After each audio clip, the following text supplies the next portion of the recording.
শোন, আজকে আমাদের গুরুদেব আসবে, তোরা গুরুদেবের কাছে ঠিক মতো দীক্ষাটা নিয়ে নিস। আরে ধুর বাড়া, ও দীক্ষাটাকে আমার দ্বারা হবে না। কি বললি তুই? দীক্ষা নিবি না? হ্যাঁ বললাম তো, আর কতবার বলবো? শুয়োরের বাচ্চা, তুই আগে বল তো তুই কি ভেবেছিসটা কি? বারা সবসময় তোর কথাই চলবে আর আমি এখানে বসে বসে বাল ছিড়বো? আরে না রে, ও কথা বলতে নেই। আজকে গুরুদেব আসবে আর আমি থাকতে পেলাম না। তোর দিদার শরীরটা বেশ ভালো নেই, তাই আমাকে যেতে হচ্ছে। আমি কালকের মধ্যেই চলে আসবো। আচ্ছা মা, আপনি কোনো চিন্তা করবেন না, আমি ঠিক বুঝিয়ে নেব। হ্যাঁ বৌমা, তুমি একটু ওকে বুঝিও। এই কান খুলে শুনে রাখ, আমি যেন এসে শুনি তুই দীক্ষাটা ঠিক মতো নিয়েছিস, না হলে মনে রাখবি তোর এই বাড়িতে কোনো জায়গা নেই। আরে হ্যাঁ হ্যাঁ যাও, আমার জায়গা তোমাকে দেখতে হবে না, আমি ঠিক দেখে নেবো।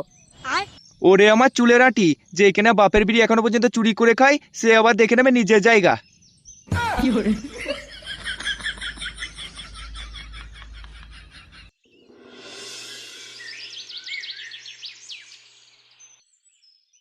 তুই গুরু দীক্ষা যখন নিবি বলছিস, তা তোর এতে অসুবিধা কোথায়? জানো মন্টুদা, আমার মা বলে নাকি গুরু দীক্ষা নিলে সব পাপ দূর হয়ে যায়। কেটো, আমার মনে হয় তোর দীক্ষাটা নেওয়াই ভালো হবে। এ বারা, তুই এমনভাবে বলছিস যেন ভোদারপাল গুরুদেব আমার বাড়িতে না গিয়ে তোর বাড়িতে গেলেই ভালো হতো। ভোদা, আজকে আমি ভাবলাম বাড়িতে মা বাবা থাকবে না, চোদনা তোদেরকে নিয়ে একটু মালমূল খাবো, লেওরা গুরুদেব এসে আমার সব প্লেনে গান মেরে দিল। আচ্ছা শোন, তাহলে তুই দীক্ষাটা নিয়েই ফেল। এ বারা, তোর আগে বলতো, লেওরা তোরা আমাকে সাহায্য করছিস নাকি ভোদারপাল মারতে চাইছিস? আরে না রে কেটো, তাহলে তুই একটা কাজ কর বুঝলি কেটো, তুই আজকে গুরুদেবের কাছে দীক্ষাটা নিয়েই নে। তোর গুরুদেব তো বিকেলের মধ্যেই চলে যাবে, তারপর আমরা না হয় তোর বাড়ি রাত্রে যাব। আরে হ্যাঁ রে কেটো, মন্টুদা কথাটা কিন্তু খারাপ বলেনি।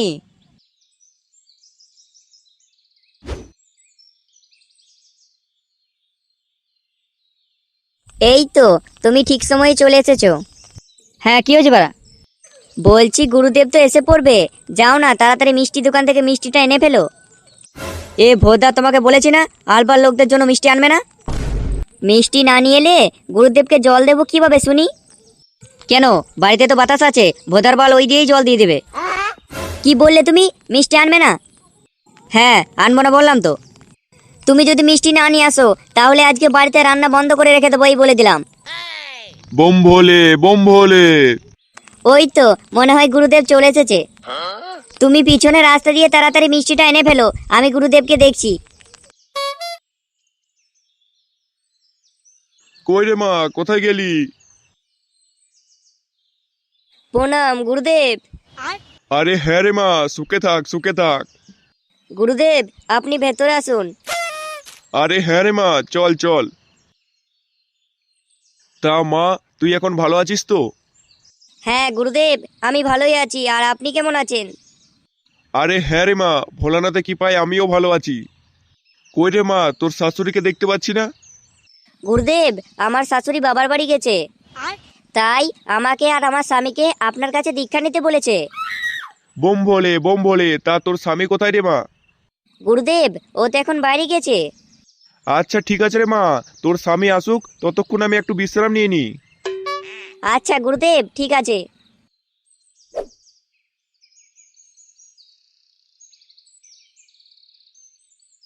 আরে কেটো, কি ব্যাপার, কোথাও গিয়েছিলি নাকি? না, এখনো কোথাও যাইনি, কিন্তু যাব। তা যাবি কোথায় এখন? হ্যান্ডেল মারতে যাব, যাবি আমার সাথে, যাবি? না না, আমার যাবার দরকার নেই, আমি এখানেই ঠিক আছি। তাহলে ওরা যাবি না যখন বলছিস, তাহলে কি গান মারাতে আমাকে এখানে দাঁড় করালি?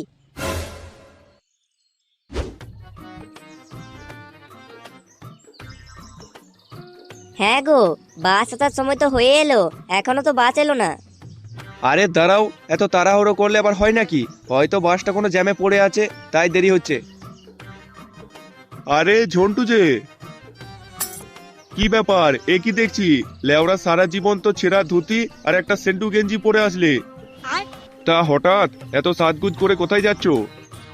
আরে হ্যাঁ, অনেকদিন হলো শ্বশুর বাড়ি যাওয়া হয়নি, তাই একটু শ্বশুর বাড়ি যাচ্ছি। কি বলছো? তা অবশ্যই ভালো করেছো, বাড়িতে তো আলুসিদ্ধ ভাত খেয়ে খেয়ে পুরো রোগা হয়ে গেছো। শ্বশুর বাড়িতে ভালো মন্দ খেয়ে একটু শরীরটাকে চাঙ্গা হয়ে এসো। এ দেখুন লেওরা, আপনাকে এখানে পেঁয়াজি করতে বলা হয়নি। বৌদা, আমার সাথে ইয়ার কি না করে যান তো এখান থেকে, যান। যত সব বালচাল, হ্যাঁ।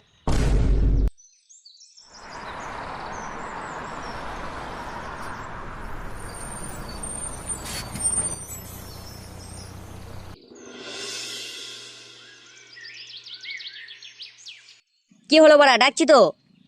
আরে কি হয়েছেটা কি, আসছি দাঁড়াও।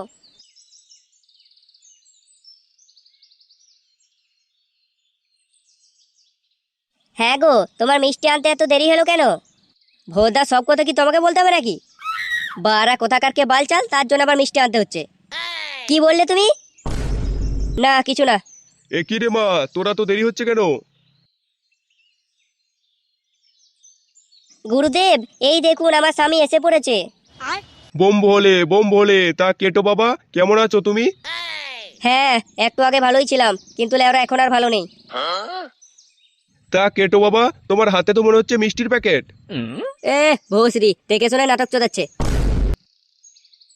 হ্যাঁ গুরুদেব, এই মিষ্টিটা আপনার জন্যই আনা হয়েছে। অতি উত্তম, অতি উত্তম, সুখে শান্তিতে থাক রে মা। মা, তুমি ভালো আছো তো? আরে না রে মা, সে তো নিজের চোখে দেখতে পাচ্ছিস। তোরা আগে বল কেমন আছিস, আর আমার কেটোনাতি কেমন আছে? হ্যাঁ মা, আমরা ভালোই আছি, আর তোমার কেটোনাতিও ভালো আছে। তোর মুখটা তো পুরো শুকিয়ে গেছে দেখছি, ভালো মন্দ খাস না নাকি রে মা? কি আর করব, এই অভাবের সংসারে আলু সিদ্ধ ভাত ছাড়া ভালো মন্দ খাওয়াই হয় না। এ বারা, মাছ মাংস ছাড়া ভাত পেরোই না, লেওরা আবার বলে নাকি আলু সিদ্ধ ভাত খায়। এদিকে আমি শাটার ঘাম পায়ে ফেলে যেটুকু ইনকাম করেছিলাম, বারার বাল সেটুকু খেয়ে নিল, আবার বলে নাকি আলু সিদ্ধ ভাত খায়।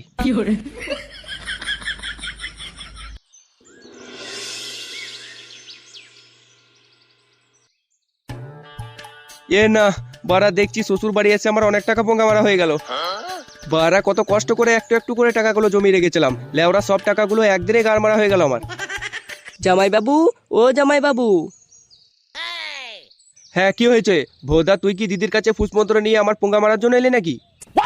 আরে না গো জামাই বাবু, আমি তো তোমাকে জিজ্ঞাসা করতে এলাম, পোলট্রির মাংস খাবে নাকি খাসির মাংস খাবে? হ্যাঁ কি বলছিস, মাংস খাবি? আরে হ্যাঁ গো জামাই বাবু, তুমি এতদিন পর এলে আর তোমাকে মাংস ছাড়া ভাত দিই কি করে বলো? এবার বলো বলো, কিসের মাংস খাবে? তা তুই যখন বলছিস তাহলে খাসির মাংসই নিয়ে আই। তাহলে জামাই বাবু 1 কেজি খাসির মাংস দাম হচ্ছে 800 টাকা। দাও তাহলে 800 টাকা দাও। এ শুয়ারের বাচ্চা, আমার টাকায় খাসির মাংস খাবে? সকাল থেকে শ্বশুর বাড়ি আসতে আসতে আমার গাড় ফাটছে, ঢোল বাজছে, আর এই চোদনা বলে নাকি খাসির মাংস খাবে। হ্যাঁ। এ যা তো এখান থেকে যা, বারা যত সব গাড় মারার জন্য বসে আছে। কি ব্যাপার বলতো, দুপুর পেরিয়ে বিকেল হয়ে আসলো, কিন্তু কেটোর এখনো কোনো পাত্তা নেই। এই শান্তি ছেলেটাকে বারবার করে বললাম আমরা গাছতলায় থাকবো, তুই গাছতলায় চলে আসবি, কিন্তু না, এ ভোদা দেখছি আসবার কোনো নামই নেই। চল বেলচা, তুই আর আমি মিলে কেটোর বাড়ি থেকে একবার ঘুরে আসি। আচ্ছা মন্টুদা চলো।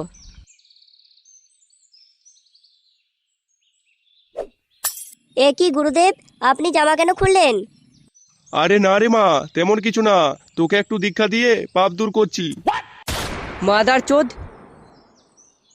খানকির ছেলে ভণ্ডগুরু, আমার বন্ধুর বইয়ের সাথে লকপক করা চুদির ভাই, তোর দীক্ষা আমি সেটার মধ্যে ঢুকাবো। কি হয়েছে তোর এত বড় সাহস? তুই জানিস তোকে আমি এক নিমেষেই ভস্ম করে দিতে পারি। কি বাঞ্চোদ, আমাকে হুমকি দেয়া, তোর সেটা ভাঙছি আজ। মন্টু, বারা মার গুদমাইনিকে, বারা ভোসকে আমাকে কেলিয়েছে। না না, আমি কিন্তু এখনো কিছু করিনি। কিছু করিসনি মারাচ্ছিস শালা ভণ্ডগুরু।